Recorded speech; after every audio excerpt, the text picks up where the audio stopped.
Hello everyone, welcome back to the next video. In this video I will show you how you can analyze video files using Firebase AI logic with Gemini in native Android application with Kotlin. So let's get started.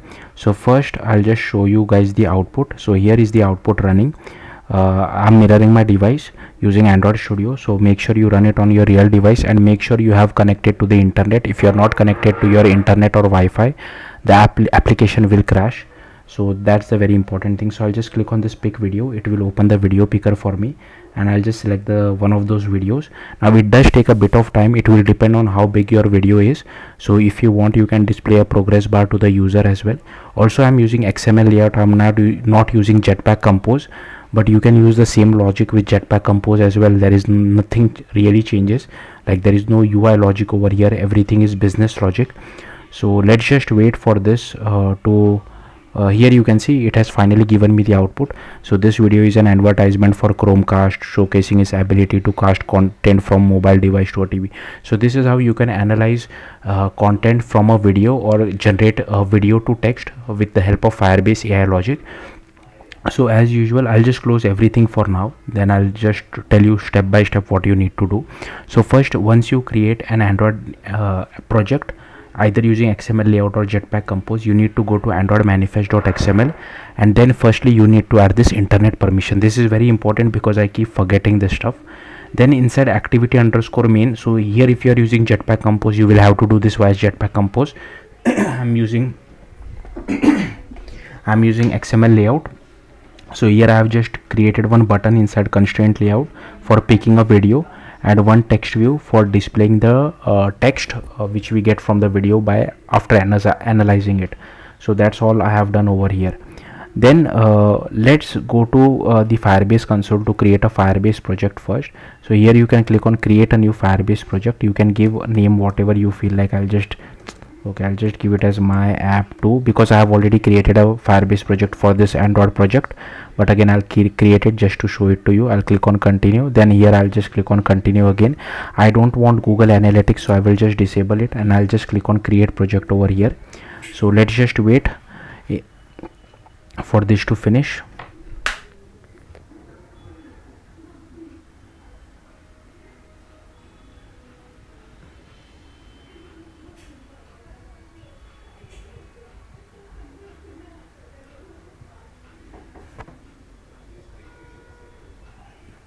Okay, then I will just click on continue.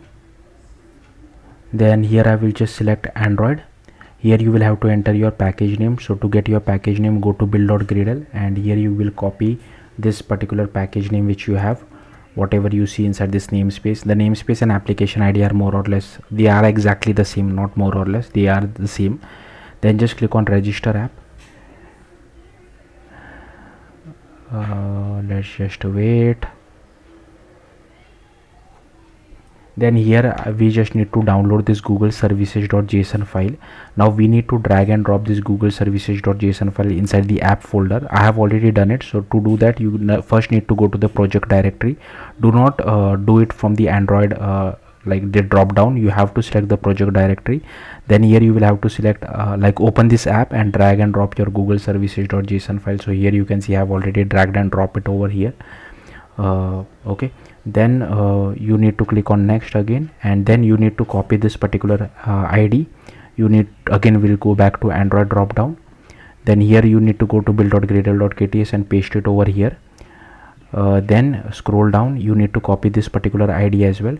Come to this build.gradle and paste it over here. Then you need this Firebase bomb dependency as well, so paste it over here. And apart from the Firebase bomb dependency, also add this Firebase AI logic dependency. So yeah, this is also required for Firebase AI logic. And then you can just click on sync now. It will download all the dependencies for you. Then click on next again, click on continue to console. Here inside click AI, click on AI logic. I'll just minimize this and here click on get started. Here select Gemini developer API, click on get started with this API, click on enable.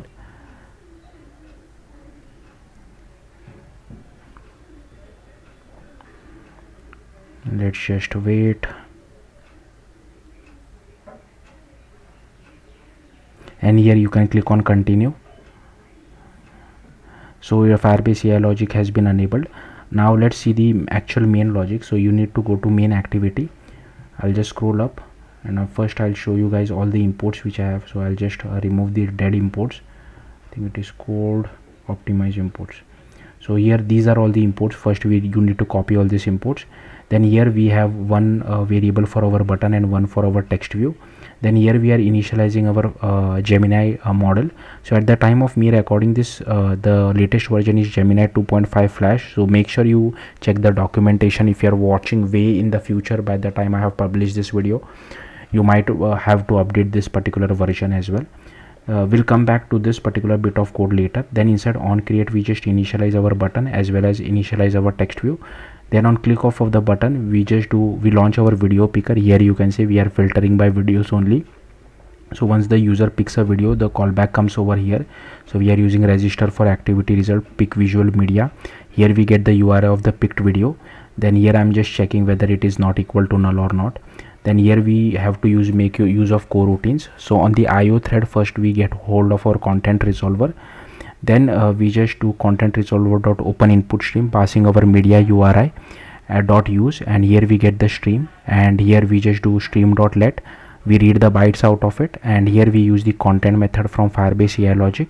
We just have to do inline data, passing the bytes and video slash mp4, and you just need to ask what is in this video or whatever question you want to ask, and you just have to do model dot generate content, passing the prompt to it, and whatever response we get, we just display it inside the text view, but we have to do it on the main thread. That's what I'm doing over here.